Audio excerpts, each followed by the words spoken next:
Bom, eu acho importante a gente dar um espaço especial para falar mais sobre objetos em JavaScript, porque os objetos em JavaScript vão ser a base para muitas das atividades que nós iremos realizar, né? Então, como eu falei anteriormente, né, um array em JavaScript ele é denominado como um objeto. Então, eu falei também que tudo em JavaScript é um objeto. Quase tudo, né? Exceto os tipos primitivos. O que que é tipo primitivo? Quando eu declaro uma variável com const, por exemplo, a igual a 1, isso é um tipo primitivo, isso é uma variável do tipo numérica, ok? Mas um objeto é uma variável, uma estrutura de dados um pouco mais complexa, né? É o que no PHP a gente chamou de array associativo, né? Então, para a gente declarar um objeto, a forma mais simples é eu colocar chaves, né? E um objeto é uma coleção de chaves e valores, né? Então, por exemplo, eu posso colocar aqui A recebe abacate.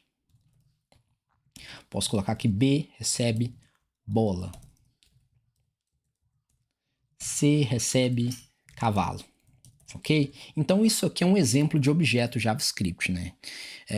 Nesse objeto, a gente já sabe, né, que para acessar um objeto, eu simplesmente vou colocar o nome do meu objeto, console.log, o nome do objeto, que é o objeto A, na posição que eu quero acessar, né, que é a posição da chave. O primeiro elemento é a chave, o segundo elemento é o valor dessa chave, né? Então, quando eu faço isso, ele vai imprimir a posição. Claro que essas aspas aqui no começo, na chave, não são necessárias, né? Então, são opcionais. E aí, quando eu executo aqui, ó, eu também não preciso passar aqui a chave, né? Na verdade, eu tenho que passar a chave. Então, só na declaração do objeto que eu não preciso passar a chave. Mas no valor aqui eu preciso passar, ok? Então, A, se eu quero passar B, ele vai pegar. C, ele vai pegar, ok? Então, dessa forma que eu crio um objeto. É claro que, para a gente alterar o valor do objeto, a gente vai tentar aqui, né? Vou dar um nome aqui melhor, né? Lista, só para ficar mais fácil. A gente sabe que podemos alterar um nome colocando lista a posição que eu quero alterar, né? Recebe a mora, por exemplo. Isso não vai funcionar porque isso é uma constante, né? Na verdade, vamos só printar aqui, console.log lista. Funcionou. Por que funcionou? Porque eu não estou alterando a estrutura básica do objeto, eu estou alterando o valor interno. Né? Então eu posso declarar um objeto e mexer no interior dele usando as funções padrão do JavaScript, né? Simplesmente alterando o valor da variável. Né? Então, para a gente navegar por um objeto, né? Então, para a gente imprimir uma posição específica, eu posso simplesmente colocar lista, ponto e a posição que eu quero, por exemplo, lista.a, ele vai imprimir a mora, lista.b, bola, lista.c, cavalo, né? Aí, se eu quiser alterar isso, lista na posição D, recebe dado. E aí eu vou imprimir aqui a lista, né?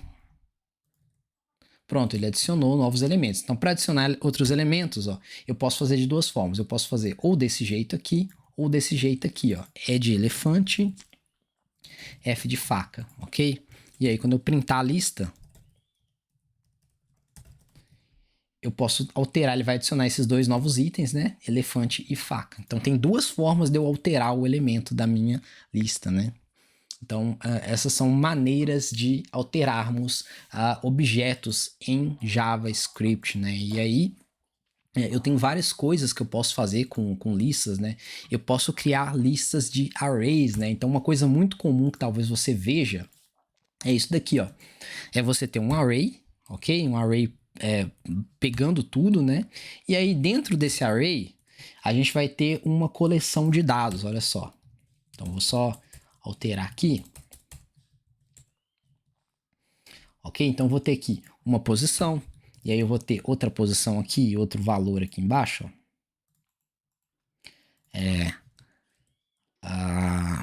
Amora, alicate, balão, biscoito, cookie e ciranda, ok? Então, olha só. Agora eu tenho um array, um objeto que está listando vários objetos que estão em sequência.